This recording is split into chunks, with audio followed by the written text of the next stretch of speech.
On Brexit now, European Union Council President Donald Tusk accepting the draft plan backed by the cabinet of British Prime Minister Theresa May and setting a final meeting to finalize and formalize the agreement just 10 days from now. The fallout was quick. The Brexit secretary and several government ministers resigning in quick succession overnight. Now the Prime Minister is defending the deal as we speak. CNN's Nina Dos Santos live in Britain with more. This has not been smooth sailing. Good morning, Nina.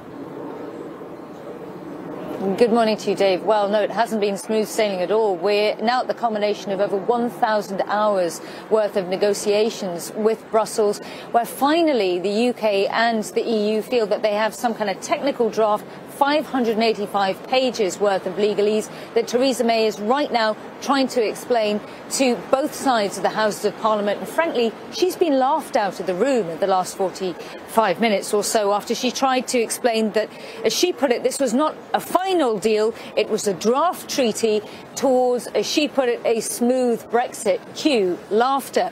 Well, just as she's trying to sell this deal to Parliament, she's not officially having to ask them to vote on it today. That's going to happen in about a month's time before she makes a pit stop to Brussels. We've had a succession, as you pointed out, of important cabinet ministers resigning, starting out with the biggest of the big pro-Brexit beasts, that is the Brexit secretary, the man in charge of these negotiations, Dominic Raab, who said he couldn't support the deal that's being put on the table, largely because it was too detrimental to the interests of Northern Ireland, which is still part of the UK, and kept the UK still half in and half out of the EU. Since then, we've had a resignation every 90 seconds, Dave. Nina Dos Santos live for us this morning just before 11 there in England. Thank you. All right, more trouble for Facebook. The New York Times reports Facebook hired a political opposition research group after criticism of how it handled Russian interference in the 2016 election. This exhaustive Times expose reports how Facebook expanded its work with a group called Definers Public Affairs in October 2017 to push back on the criticism about the company. Definers reportedly wrote articles attacking Google, attacking Apple, but downplaying how Facebook was affected by Russian interference. The Times reports, quote, Facebook employed a Republican opposition research firm to discredit activist protesters, in part by linking them to the liberal financier George Soros. It also tapped its business relationships, lobbying a Jewish civil rights group to cast some criticism of the company as anti-Semitic. Those articles were then published on NTK Network, an affiliate of Definers, whose content is followed by politically conservative outlets, including Breitbart. Other revelations in this Times report include Sheryl Sandberg's anger at Facebook's former security chief when Facebook was told about the full extent of Russian interference in 2017. The title of this New York Times story, Delay, Deny, Deflect, How Facebook Leaders Leaned Out in Crisis. Strong. Worth a read. Global stock markets higher right now. Optimism about the U.S.-China trade war.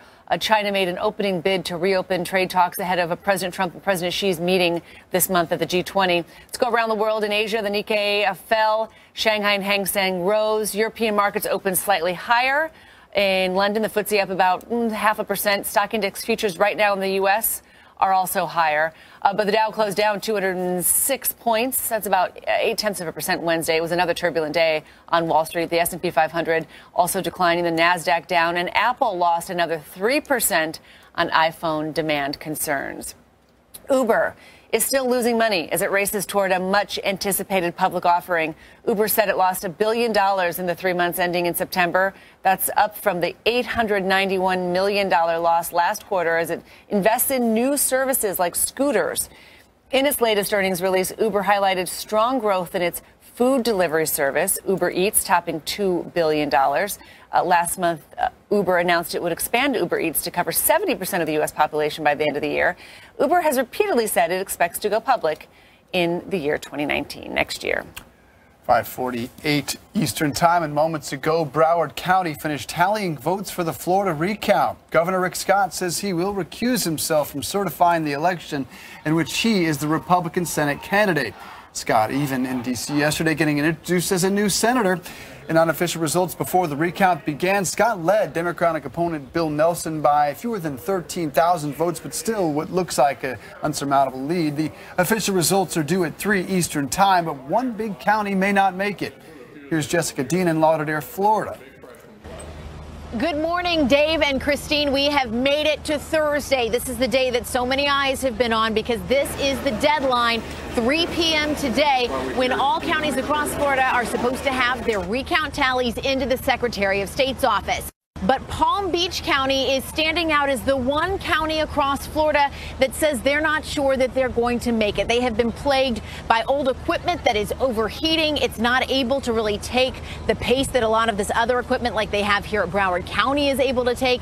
That has slowed down the process for them. The supervisor of elections, they're saying on Wednesday she was in prayer mode that they were going to make the deadline. Now, Democrats have a pending lawsuit to lift all deadlines for the recount to make sure that everyone gets those numbers in. The law currently says that if they don't meet the deadline, that the election day numbers, those unofficial numbers they first submitted last Saturday, will stand. So a lot of moving parts, and don't forget, a lot of lawsuits sitting out there as well. There will be more to come on this throughout the day, but again, today at 3 o'clock, that's the time to watch. Dave and Christine? All right, thank you for that, Jessica. Great reporting there. Next, some breaking news regarding the killing of Jamal Khashoggi, the death penalty being sought for 5 by the Saudis. We'll have the breaking news for you when we return. The brightest holiday looks, the smartest holiday prices. Honey, a little help here? Go to Steinmart. Get the brands you know at prices you'll love. Steinmart. Saving is a beautiful thing.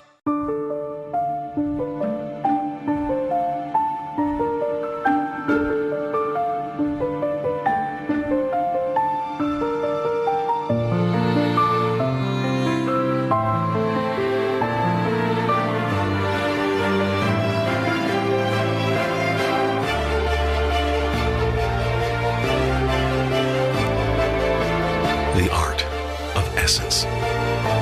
LG Signature.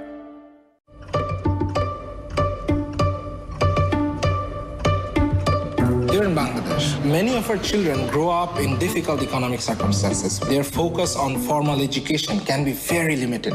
Through primary education, children can develop their potential for the future and contribute to the economic